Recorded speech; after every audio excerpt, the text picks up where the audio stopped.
Porque toda escolha errada tem suas consequências. Elas às vezes chegam antes ou chegam depois, mas sempre chegam, irmãos. O rei Davi tinha feito uma promessa a Jônatan, ao filho de Saul. Só que Jônatan agora era morto, Saul também, e os filhos de Saul com as outras concubinas também eram mortos. Porque Deus aplacou a terra com uma fome e com uma seca por causa de Saul, que matou pessoas inocentes. Então Deus feriu a terra. E Davi, ele chega para os gibeonitas e pergunta: o que queres que eu te faça? Para que Deus ele viesse acabar com aquela fome, porque Davi ele foi orar a Deus para saber o porquê que estava acontecendo aquilo na terra. E às vezes tem coisas que acontecem na nossa vida que nós não estamos entendendo o porquê que está acontecendo isso. Mas você já parou para orar a Deus, para perguntar a Deus o porquê dessa situação? Porque hoje o Senhor está perguntando para mim e para você: o que queres que eu te faça? O Senhor, ele quer aplacar, ele quer acabar com essa situação que você possa estar vivendo aí do outro lado. Mas é necessário nós orarmos ao Senhor. Davi orou ao Senhor para pedir uma orientação a ele do porquê que estava acontecendo aquilo com o seu povo, do porquê estava acontecendo aquilo na terra. E Deus falou ao coração de Davi que foi por causa das atitudes e das escolhas erradas que Saul fez. Porque toda escolha errada tem suas consequências. Elas às vezes chegam antes ou chegam depois, mas sempre chegam, irmãos. E não sofre somente aquele que fez a escolha errada. Sofre também aqueles que não têm nada a ver, mas que estão perto daquele que fez essas escolhas. Então o rei Davi, ele perguntou aos gibeonitas o que eles queriam. E eles pediram que matasse 7 filhos de Saul. Aquilo dali seria a vingança deles. Por Saul ter matado um povo inocente. Um povo só porque não era tribo de Israel. Ele mandou matar. E ali o que aconteceu? Davi matou. Porque quem era o novo rei, ele poderia ter, naquela época, esse direito de eliminar os outros descendentes dos outros reis para tomar o lugar. E quando Davi ele chega aqui no capítulo 9, ele pergunta: há ainda alguém da casa de Saul para que eu use de beneficência? Para que eu use de bondade para com ele? Porque Davi achou que todos da linhagem de Saul haviam morrido. Porque dentro dele ele tinha feito uma promessa para o seu amigo Jônatan. E ele se lembrou. Porque aquele tempo era um tempo favorável. Hoje Deus vai trazer à memória o que te dá esperança. Tem coisas que você pediu a Deus há muito tempo atrás que você já esqueceu, mas Deus hoje vai te trazer à memória para dizer que está de pé a promessa que ele te fez. Deus, ele não se esqueceu das promessas que ele fez a você há muito tempo atrás. Assim como o rei Davi não se esqueceu da promessa que ele tinha feito a Jônatan. Passou-se o tempo, demorou, mas Davi se lembrou da promessa. E assim como o rei Davi se lembrou da promessa, Deus também está se lembrando das promessas que ele te fez. Aleluia. Então Davi chega para um homem que era servo de Saul e pergunta para ele: há alguém da casa de Saul, filho de Jônatan, para que eu use de bondade para com ele? E o servo, ele chega e fala: assim, há um descendente de Jônatan, mas ele é aleijado de ambos os pés. Porque, irmãos, ele não nasceu aleijado, ele ficou aleijado. A serva, para salvar Mefibosete, carregou ele no colo quando ele era bebê. Mas em determinado momento, a gente não sabe o porquê, ela deixou ele cair. E ali foram quebradas as 2 pernas daquela criança.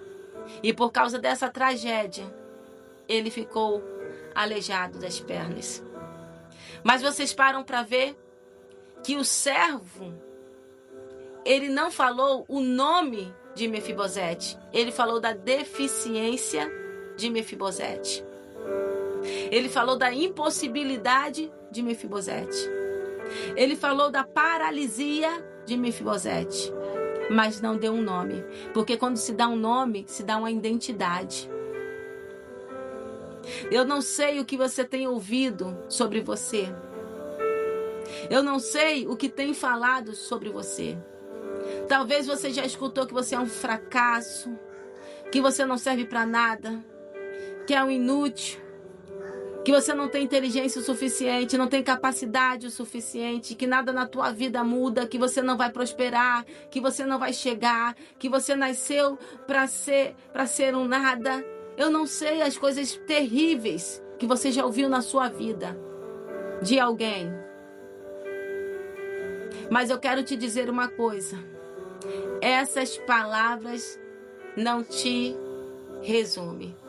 Essas palavras não te definem. Sabe por quê? Você tem uma identidade. Você tem uma identidade em Cristo. Podem falar o que quiser de você. Podem achar o que quiser de você. A situação que você está vivendo hoje não te define. Os problemas que você está passando hoje não te definem.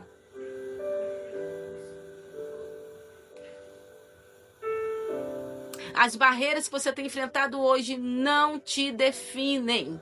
Sabe por quê? Porque você tem uma identidade diante de Deus. Você tem um nome diante do Senhor. E o teu nome é tão precioso e tão lindo diante de Deus que o teu nome está escrito na palma das mãos do nosso Senhor e Salvador Jesus Cristo. Que toda vez quando ele olhar para a palma da mão dele está o teu nome escrito lá. Porque essa é a tua identidade. A tua identidade é estar em Cristo. Não vivo mais eu, a palavra diz, mas Cristo vive em mim. E se Cristo vive em você, você é a imagem e semelhança desse Deus. Aleluia. Não são as adversidades. Não é um momento de dor, não é um momento de perda. Não é um momento, talvez, de defamação. Não é um momento de complexos. Não é um momento de frustração que vai definir quem é você. Quem te define é Deus. Aleluia. O Senhor fala, eu sei as tuas obras. O Senhor, Ele conhece você. Mas muitas vezes nós não conhecemos a Deus. Porque quando vem os momentos de dificuldades, os momentos de provações, os momentos de lutas, a primeira coisa que a gente faz é falar assim, Senhor, por que nos desamparastes? Senhor, por que me desamparou? Senhor, por que isso tudo veio sobre a minha vida? Nós olhamos mais para o vento que estamos passando do que para aquele que está vindo, caminhando por cima do mar. Nós olhamos mais para as tempestades que estamos passando do que para aquele que está no barco da nossa vida, que tem o poder de acalmar e mudar toda e qualquer situação que nós possamos estar passando, que nós possamos estar vivendo.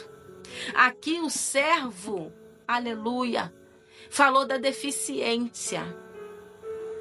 O servo falou da impossibilidade. O servo falou da incapacidade. Oh, aleluia. Não deu uma identidade para Mefibosete. E olha só o que aconteceu. E disse-lhe o rei, onde está? Sabe por quê?